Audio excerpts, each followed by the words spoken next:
All right, so this is just a quick overview on coloring. Quick little training video that I mentioned a while ago for Sarah that I would do. I'm just going to go through the motions here. I'm going to show you uh, grabbing a black and white page, making it colorable, and how to set up those layers. So first I'm going to go to open. Oh, that is incredibly loud.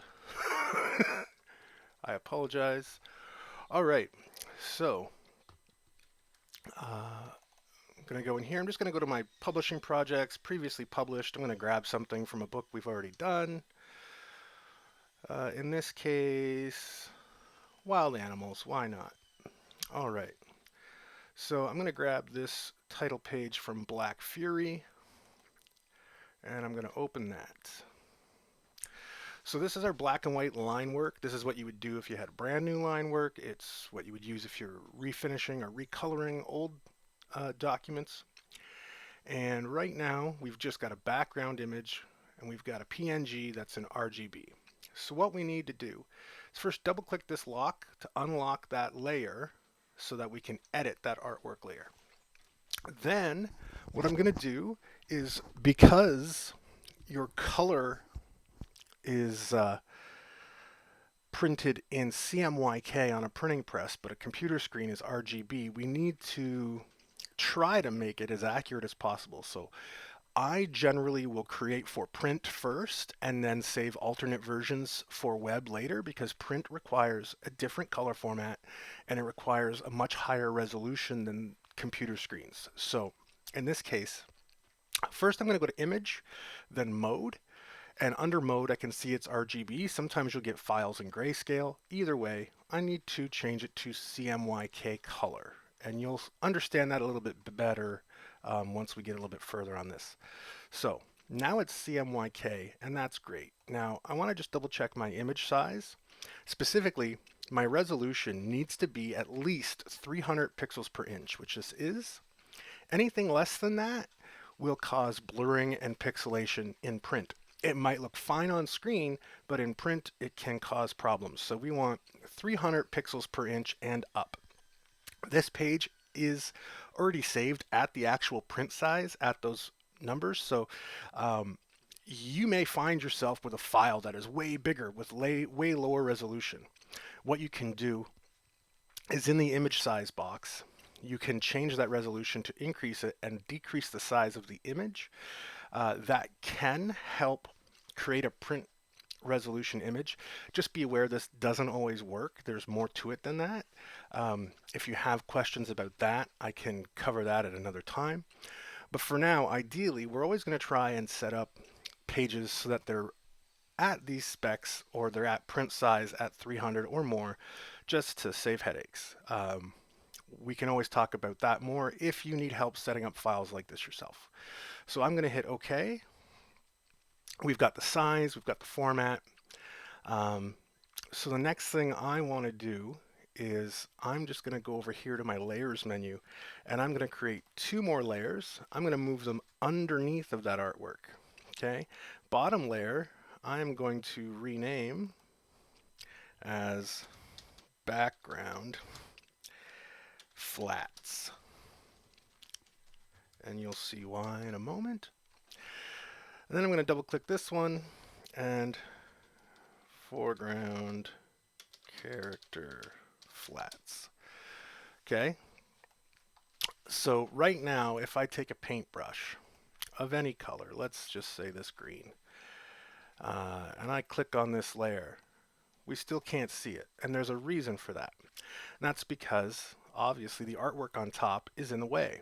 What we need to do is take that artwork layer and go to this drop down menu in Photoshop that says normal. We're going to change that to multiply.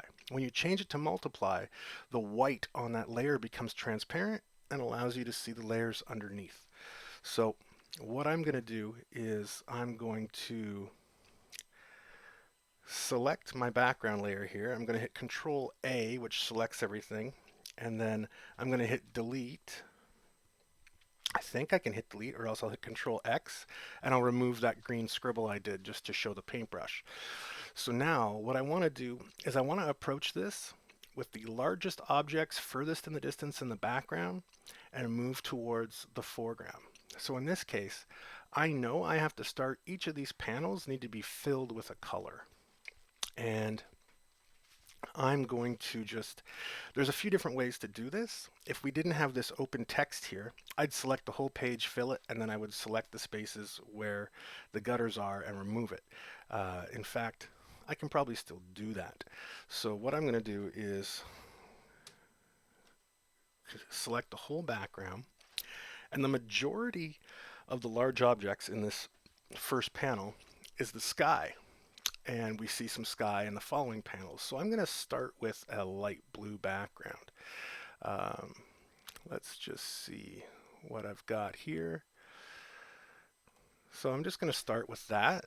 It's not something that is a huge deal. Sorry, that was the wrong move. So in this case, I'm going to go to Edit, Fill, Shift F5. We're going to use the foreground color at 100%. So now we've filled this. I can deselect. Up here, I'm going to grab my magic wand. I'm going to click here, and you can see that it's selected all the space outside the boxes. This is important. This is only possible if your lines are solid and your boxes are enclosed. So I'm going to fix that and give us our white gutters back. I'm just going to hit Control X. Oh, sorry. Wrong layer. I need to make sure that the colored layer is selected. Now if I hit Control X, we've got our white gutters back. And you can see these little blue spots in the text, and all I'm going to do with that is I'm going to select this area, and I'm going to cut it from that layer. And again, just get that little piece there. Doesn't damage our text, but now we have our panels filled in. So the next thing I would do is, in this case,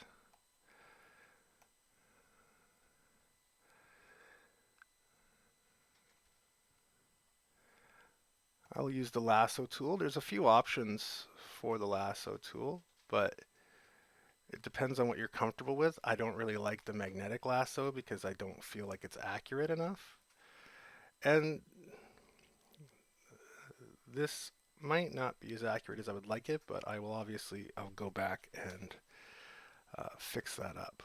So let me just quickly see.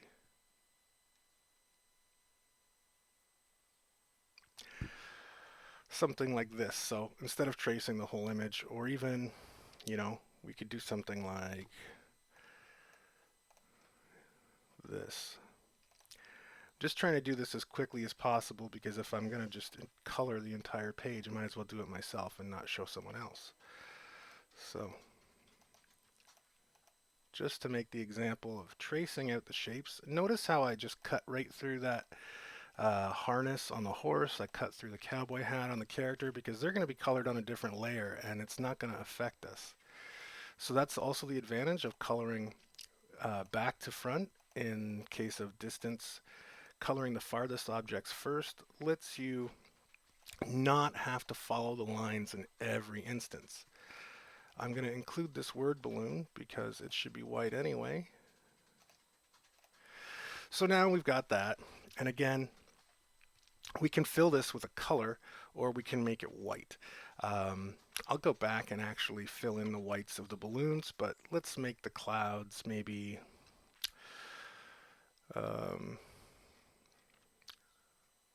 let's see.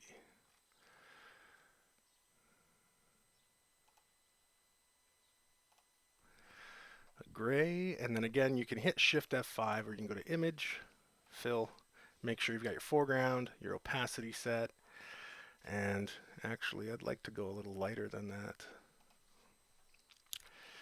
And so these are things that you might have to feel out as you're going, and if you're trying to recreate the colors from the original printed version, then you'll want to have another file open that has that colored printed version available to look at for reference. There is a way to actually read the color screen of comics printed in the 40s, 50s, 60s, 70s. It's actually like a visual language. I can tell you what the color formula is by looking at the dots. Um, but that again is something that's a bit advanced and we won't really get into yet. I only know it because I've worked for companies that required us to recreate the colors exactly. But I'm not going to put that much effort and stress into the recoloring of these comics as long as they look good. So you do have some freedom to adjust the colors if needed. So there's a case, and again, if I can just do another quick example here. Let's say we want this mountain in the background to have like a rocky red hue. Well, I'm going to outline this mountain. I'll cut through this narrative caption because I know I can fix that and color it in later. And again, I just need to get down below where the back of that horse is because we can't see the bottom of the mountain there. And now I've created this shape, and I'm going to go with kind of a terracotta color. Kind of like that one. Let's just see how that looks. All right, so I'm okay with that. And that's the real basics of how to start coloring backgrounds with flat colors. What I would do if it was a modern comic book is once I had all the flats for the background and the foreground character layers done, then I would go about making two more layers that would show highlights and shadow. Again, this style of comic book from the 50s, they didn't have the ability to do that then. So we don't need to add a lot of embellishment or modern effects because it's recreating the feeling of the original comics. So we'll generally stay at flats for reprints. For newer comics, there's a lot more options for coloring, but again, uh, we're not at that point yet. I hope to be in the future, but for now, take a look at just some of the stuff going on here. Um, Again, for foreground character flats, let's take a look at Black Fury there in the background. Um, this is going to be a bit rougher. I don't normally use the magnetic lasso, but it is faster. So I'm just going to trace the shape of Black Fury here, and then we'll fill it. There are some other options as well. If you get familiar with the Photoshop tools, there's the object selection tool, which is a newer feature, which actually works better than this. I'll use it next. Um, but I'm just tracing the outline of Black Fury here. The reason I don't normally like the magnetic lasso is I find it to be inaccurate as to where it places the nodes, and I find sometimes it places the color further inside or outside of the lines than I would like. It's just not super accurate. And so in this case, it's a comic book. The horse is black. Clearly we can't print it black or you wouldn't be able to see it. It would just be a silhouette. So a traditional comic book format is to use a very dark blue to show highlights in black. So I don't, I don't want to go so dark it looks purple.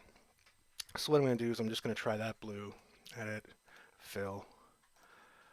And that's pretty good. I think that gets the idea of a black horse across. Um, Control D deselects. And then let's see where my object selection tool is. There we go, object selection tool. Let's see if it can. First of all, I have to make sure I'm on the line work layer for it to work. Okay, so that picked up his shoulders and the clouds behind him. I'm going to try something because I'm not sure how much the color affects its ability to pick up objects. So let's try this horse. See what it does. Yeah, there's too many objects there. That space is too big. So what if I just try this guy again? Yeah. So there's pros and cons, clearly.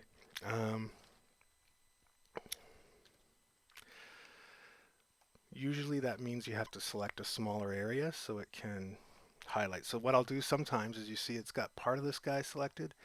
Now I'll add on to it by holding shift and using that tool again, and it will grab more parts that are connected to that object. And I will have to refine it a little bit, but it's still faster than tracing the whole thing inch by inch or centimeter by centimeter. Um, so now it's picked up this object mostly, and I'm just going to grab the polygonal lasso tool, and then I'm going to hold Alt because that lets you subtract from the selected objects, and I'm just going to remove part of that. So, sorry, excuse me. Now we've got this guy selected. Now, again, this is just for an example. I could have just selected his head and his hands. Those are really the first things that we need to color. When it comes to characters, the thing to keep in mind is you want to color any exposed skin first and then color their clothing and costuming, because otherwise you're going to have to go back and recolor spots that you've already done. So let's imagine I just selected the face and the hands, and in this case I need to find some sort of a skin tone. I do have separate swatches specifically for skin tones, but I don't have them installed on here right now, so we're just going to go with a pastel orangey peach. And again, you can go Shift F5. On my computer, that activates my music in the background, though. So instead, I just use this, the fill foreground color, and this is an example of a mistake because we can't see the line work now. And it's a mistake that a lot of new colorists make very easily, and that is because you get confused about what layer you're on, because you have to go on the line work layer to select the character. So I'm going to hit Control Z. I'm going to go click on my character flats layer, and now I'm going to do that fill again. Oh, have to make it visible first, obviously. So I'm going to use that to fill again. And now we've got that character flatted out. Okay, so that's the way I approach digital coloring. There are multiple ways to do it. There's different software you can use. If you get into things like Corel Painter or ArtRage, it's a completely different system where it's like painting on the screen. So there's a lot less drawing and color flatting. It's a more of a painterly style of approach. There's lots of ways to make comics and artwork. As you may have seen on my website, I mostly do kit bashing now. That's where I grab different assets that I have pre-made, put them together somewhat like a digital collage, and then I add additional details and embellishments and paint over it and unify the image to make it look like one illustration or painting. And I'm really enjoying doing that right now. But obviously, if we're working in comics, we have to be able to work in this style as well, the old school way. Just to elaborate one more point further, if I add two more layers here, I would move one here, and I would change that name to background shadows and highlights. And this one would be character shadows and highlights. And so the shadows and highlights for those layers would be on the layers above them. And it's very important to keep them in that order so that they appear properly. If this is changed in any way, you will have some layers blocking the view of the artwork and colors on other layers.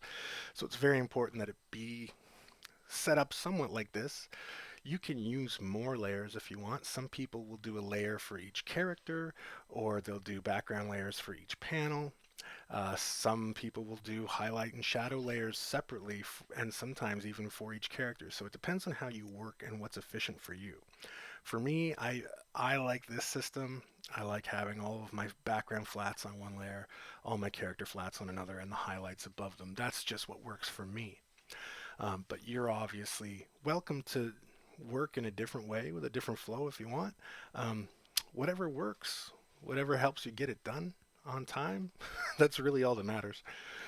So there's just a quick example of some really old school style flat comic book coloring. I hope that helps, and I'm sorry that you had to wait so long for me to get that done. But I hope that is enlightening, and hope it helps with your future work. Thank you very much, and I'm sure we will be chatting again on Freelancer soon.